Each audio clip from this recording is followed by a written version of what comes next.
Cammie Darnell, she asked, if Stefen Wisniewski comes back, whose spot is he taking? I think it's an easy question, but I do like the question because we get to talk about the offensive line. Connor, I saw your reaction. Would you like to go first? I'm going to be honest. Who's starting at left guard right now? I It'd be think Nick it's Allegretti. Allegretti. Yes. Is it still Allegretti? No. I thought it was still Yeah. Allegretti, but Mm-hmm. I haven't seen any of those graphics where it says all Yeah. 5 offensive linemen or anything. So I haven't actually Right. paid attention exactly to who it is. Then, I mean, the answer for me is kind of easy. It would probably be Andrew Wiley. Mhm. It seems like they're actually high on Allegretti. And from what I've seen, he's played better when I've seen him play than Wiley. You guys notice during the Bucks game there was a lot of and there's pressure up the middle, and then when they show a replay of it, it's you see Wiley getting pushed back, stumbling, kind of falling on his butt. So we've seen that a lot this year. He's had a few good games where he's put it together, but for the most part, he's kind of struggled. He's a great interior backup. He's probably a high end one around the league, but it's really hard to say if he's a starter. So if they think that Wisniewski can be a better player, I think he would be for Wiley.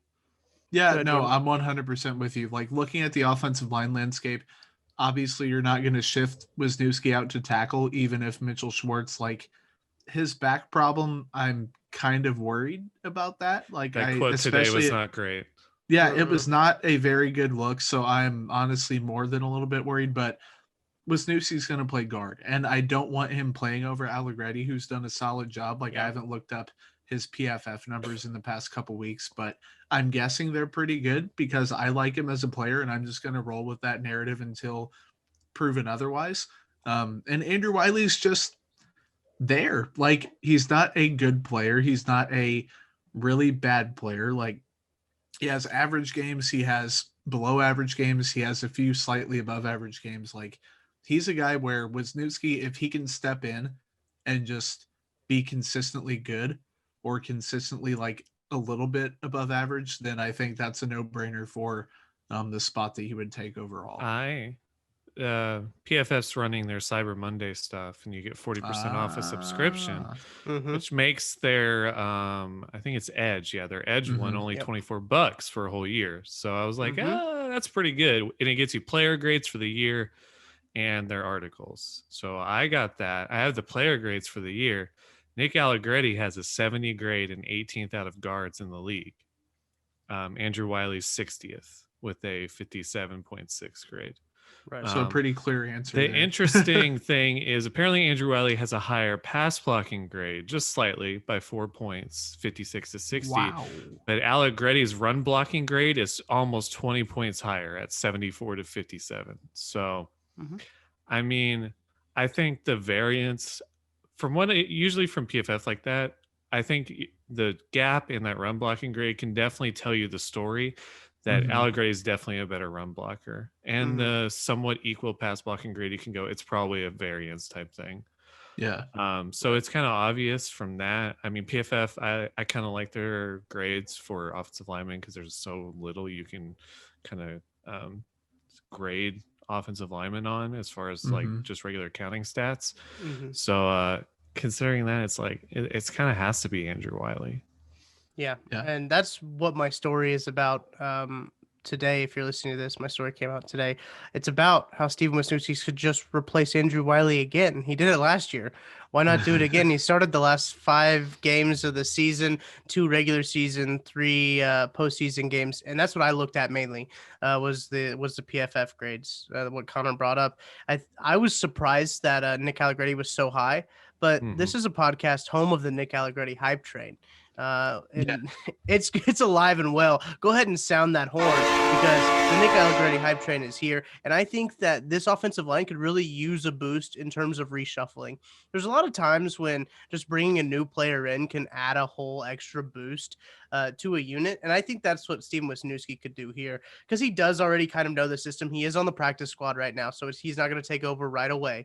I think it'll be interesting to see when he does come on and if he does come on, and because they did just sign, Brian Winsman, and they signed another offensive lineman too. So they've got depth along that line, but it was interesting to see that we're talking about Wisniewski instead of like these other guys that they brought on. But I think Wisniewski's familiarity with the guard role probably makes him a very good candidate to fill in for Andrew Wiley, because as you guys have both mentioned, Wiley does not look good.